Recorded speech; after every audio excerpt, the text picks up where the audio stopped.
कहीं नहीं चूकने वाला, खट सीखेगा, खट एकदम से जवाब देगा। सपोज करो n नकली कॉइन्स है, n कॉइन्स थे, राइट है, और बैगर कितने थे, p बैगर्स थे। कितने बैगर थे, p बैगर थे। तो मैंने कितने नकली सिक्के इंट्रोड्यूस कराए, p-1 इंट्रोड्यूस कराए। p-1 अगर नकली सिक्के थे तो टोटल कितने सिक्के लेके निकला, n प्लस p-1 सिक्के लेके निकला। और उनको कितने भिखारियों बांटा, p-1 में।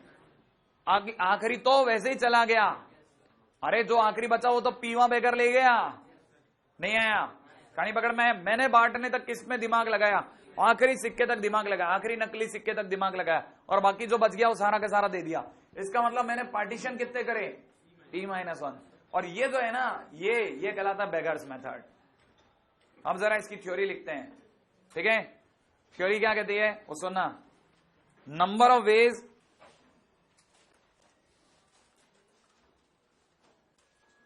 लेट्स सी ये इंजॉयबल है या नहीं, ये भी सोचेंगे, ठीक है। बेगर्स मेथड सबसे मुश्किल माना जाता है, मुझे नहीं लगता अभी तक आप में से किसी को थोड़ा सा भी मुश्किल लगा, क्योंकि आपने जवाब दिए हैं सारे, राइट है। लिखिएगा, है ना। बेगर्स मेथड क्या लिखा था मैंने पहले, number of ways to distribute n coins. मजा आएगा आपको पक्का, अगर आपको थोड़ा सा भी समझ में आ गया आपको मजा आ जाएगा। मैं इतने अच्छे अच्छे क्वेश्चंस कराऊंगा ना आपको वैसे ही समझ में आ जाएगा बेगर्स मेथड, ठीक है। Number of ways to distribute n coins among p beggars, among p beggars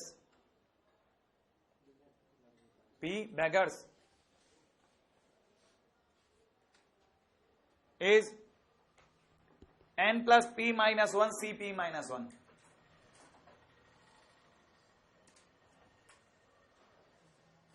right है।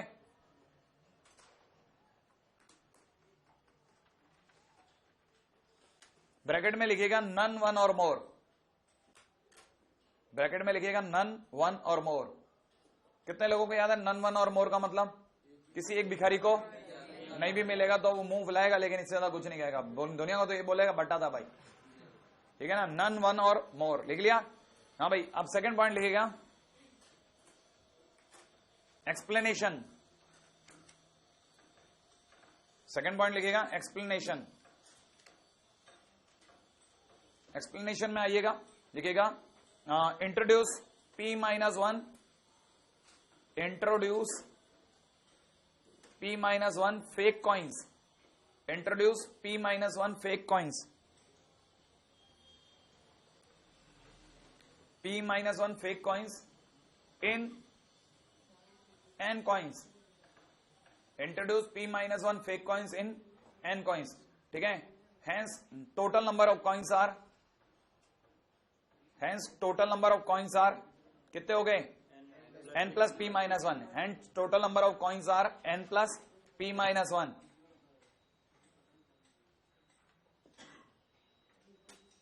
ठीक है। which we have to distribute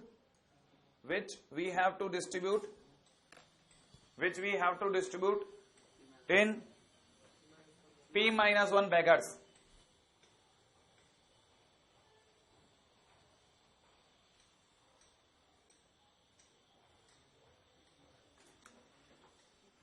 ठीक है। p-1 beggars। और इसके बाद थर्ड पॉइंट लिखेगा, ठीक है। Here distribution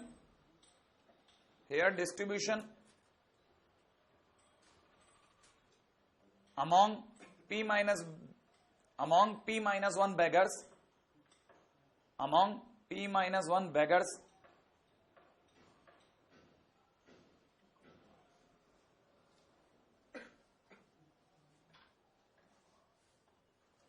says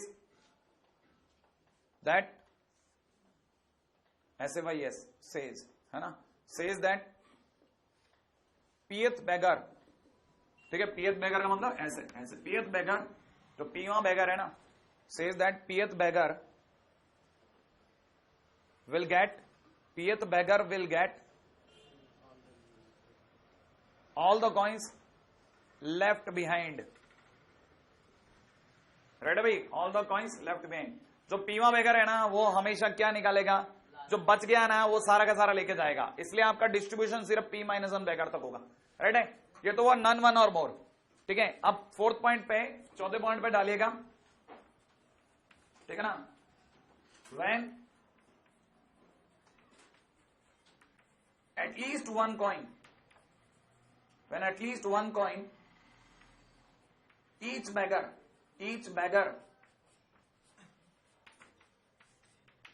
will get, right भाई, when at least one coin each beggar will get,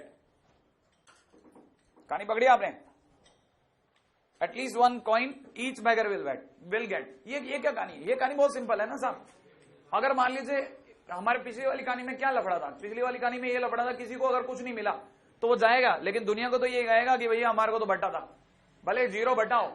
लेकिन अब की बार हम लोग क्या चाहते हैं ना साहब, धर्म से कम एक तो सबको बटना ही चाहिए यार, ये तो गलत है यार, है कि नहीं? तो मैं क्या करूंगा ना, दूसरा देखो ना, अब देखो मान लो मेरे को 10 सिक्के 4 भिखारियों बांटने हैं, तो पहला मैं क्या करूंगा ना, पहले मैं सबको खड़ा कर दूंगा, यहां खड़े हो लो तुम। ठीक है ना, चारों भिखारी खड़े हो गए, लो भाई एक एक ले लो पहले, ताकि मेरे पास दुनिया इल्जाम ना लगाए। ठीक है ना, कि भाई साहब ने धोखा कर दिया। ठीक है, एक बांट दिया, कितने सिक्के रह गए? 6। अब मैं पीछे घूम जाऊंगा 6 सिक्के लेकर के।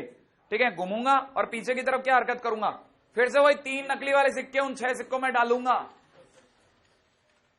उसके 6 सिक्के के 4 पार्टीशन करूंगा। समझ में आ रहा है? वो 4 पार्टीशन करने के बाद में पहले पार्टीशन के ऊपर का तू ले जा, दूसरे पार्टीशन के बीच का तू ले जा, तीसरे पार्टीशन के बीच का तू ले जा, और बाकी बचे तू ले जा। बाकियों में 6 पार्टीशन करते समय अब की बार जरूरी नहीं है कि मैं सबको एक दूं।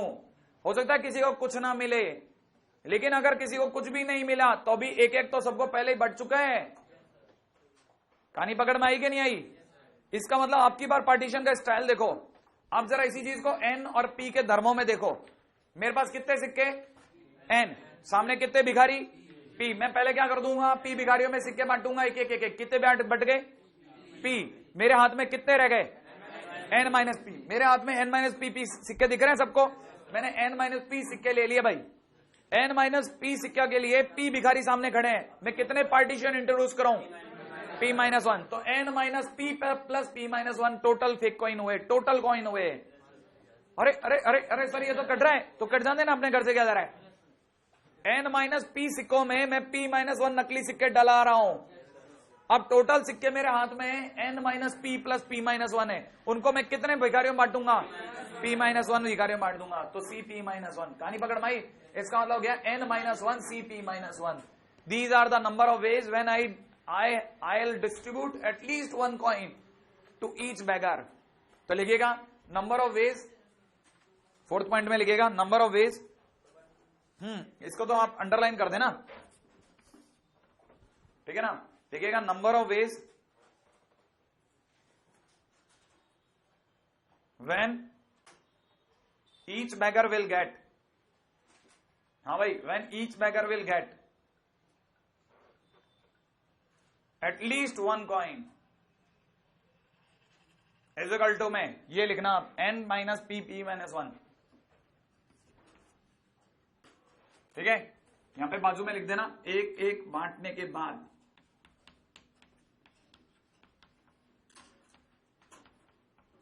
N-P कॉइन बचे।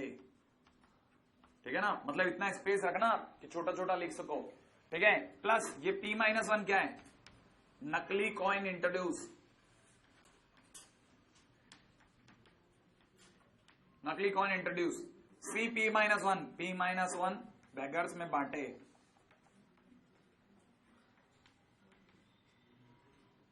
देख लिया? और ओवरऑल आंसर हो गया N-1 C P-1।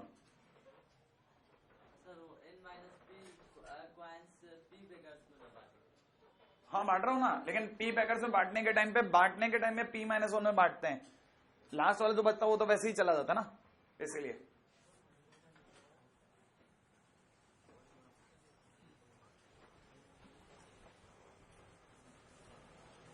हाँ भाई, कोई मेरे को समझा सकता है वापस? कौन मेरे को वापस समझाएगा कि आपने आखिरकार ये फार्मूला कैसे निकाला? आइए पीछे वाले में। हाँ नहीं तुम बताओ, तुम समझाओ। हाँ हाँ, ये मत कहना मैं खुद लिख रहा था मैं तो। हाँ बता, चल बैठ के समझा दे, ऐसा क्या है, अपने ही तो है। हाँ, पी बेगर से एन कॉइन थे। हाँ, सब में एक एक बांट दिया, अपने हाथ में कितना रह गए, एन माइनस पी। उसमें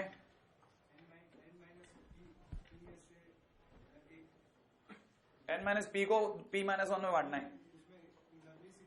कितने, पी माइनस वन नकली सिक्के इंट्रोड्यूस कराए। टोटल हाथ में कितने हो गए, हाँ टोटल मेरे हाथ में रखे। सही करे, ये एक एक लाइन है इसने बिल्कुल काउंट करके बोल दी। सही है ना? नहीं नहीं, नकली सिक्के तो अपन फेंकते जा रहे हैं। अब वो नकली सिक्के तो सिर्फ याद रखने के लिए कि इसके ऊपर का इसको देना है ना, लेकिन लेके हाथ में अपन ये चले थे। हाँ भाई, अच्छा है, ये भी एक सेंसिटिव क्वेश्चन था कि सर वो उनका क्या किया। ठीक है, वो भी दे दो भले भिखारी को, भिखारी लेकिन खुद ही फेंक देगा थोड़ी देर बाद। धोखा है, नन वन मोर, नन नकली दे गया। अच्छा चलिए अगला क्वेश्चन बात है, लीजिए साहब। क्वेश्चन है पहला, डिस्ट्रीब्यूट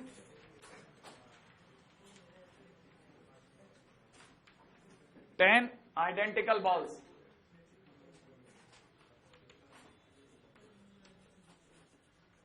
among 4 boys। हाँ भाई, 10 आइडेंटिकल बॉल को है 4 बॉयज के बीच में बांटना है। पूरी कहानी सुनना, so that each can receive, ठीक है ना, नन वन और मोर। हाँ भाई, कितना सिंपल है, बोलो आप। फर्स्ट लाइन आंसर, कितनी गेंदे भैया, सारी की सारी एक जैसी है। हाँ है ना, आइडेंटिकल होंगी इसमें सारा सामान, क्योंकि सिक्के तो सारे एक जैसे होते हैं ना, तो बॉल भी सारी आइडेंटिकल होंगी। कितने लोगों को बांटनी है, 4। तो कहना होता 4 भिखारी 10 सिक्के, तो लिख दूंगा नन वन और मोर को 10 प्लस 4 माइनस 1। याद आया? अरे 10 भिखारियों के लिए है ना, 4 माइनस 4 में बांटना है, तो 3 नकली सिक्के इंट्रोड्यूस कराए। टोटल मेरे हाथ में कितने, 13 सिक्के। 13 सिक्कों को कितने में बांटना है, 3 में। 3 बोले तो 4 माइनस 1 में। नहीं आया, और इतने तरीके से बढ़ जाएगा। अरे अभी भी नहीं आया, मैं जरा फार्मूला बराबरी तो कर रहा हूं। हाँ भाई, तो टोटल आंसर कितना हो गया, 13C 3। राइट है भाई? ये कहानी पकड़ में आ गई, ये कितनों को आ गई? मेरे लिए पूछना बहुत जरूरी है आपको, ये पता है मैं बकवास क्यों पूछ रहा हूं, आपको समझ में आएगा। ठीक है ना? इसमें किसी एक भिखारी को हो सकता है कि कुछ भी ना मिले। जिसको कुछ नहीं मिला उसको क्या मिला, 0। उसको 0 मिला, है ना। एक मिनट कहानी सुनना, 0 मिला उसको। 0 पॉजिटिव है या नॉन नेगेटिव है? 0 क्या है, नॉन नेगेटिव। ये ध्यान रखना आप, है ना। अब इसी क्वेश्चन को कैसे पूछा जा सकता है, सुना, इसी क्वेश्चन को पूछा जा सकता है, number of non negative solutions. Non negative solutions, ठीक है ना, ऑफ, ध्यान से सुनना भाई, ठीक है। Non negative solutions of x1 plus x2 plus x3 plus x4 is equal to 10। ये कौन है, 4 जन, 4 भिखारी। चारों भिखारियों के हाथ में टोटल जिस दिन सिक्के खींच लिए गए उस दिन कितने सिक्के पाए गए वापिस, 10। अगर मैं 10 को 4 भिखारियों के बीच में बांटता हूं तो जिस दिन वापिस उनसे लूंगा मेरे को 10 मिलने चाहिए ना। तो वैसे ही है, देखो ये 4 भिखारी है, इनके पास टोटल कितने सिक्के हैं, 10। तो इनको कितने तरीके से सॉल्व करूंगा, जितने तरीके से सॉल्व करूंगा मैंने उतने तरीके से बांटूंगा। भाई कितने तरीके से बटे होंगे ये, है ना। तो याद रखना, इसको सॉल्व करने का तरीका ठीक वही है जो इसका आंसर है। ये और ये क्वेश्चन इनडायरेक्ट वे में एक ही है, ये और ये एक ही क्वेश्चन है। कितना क्लासिक शॉर्ट है कि जितने x1 x2 x3 x4 के आंसर होंगे उतने तरीके से सिक्के बांटे जा सकते हैं। अगर ये वाली बात सही है, आपको अगर ये छोटी बात समझ में आ रही है ना, क्लासिक शॉर्ट है, तो आपके पास में आंसर क्या होगा। ये टोटल कितने, ये चारों के चारों 4 बेगर्स हैं, ठीक है ना, 4 बेगर्स, और ये 10 सिक्के हैं, 10 कॉइन्स हैं। और बांटने के तरीका क्या होगा, 10 प्लस 4 माइनस 1 C4 माइनस 1, भावार्थ 12C3 और 13C3। कहानी पकड़ में आई। अच्छा मान लीजिए क्वेश्चन वाले ने इनके नॉन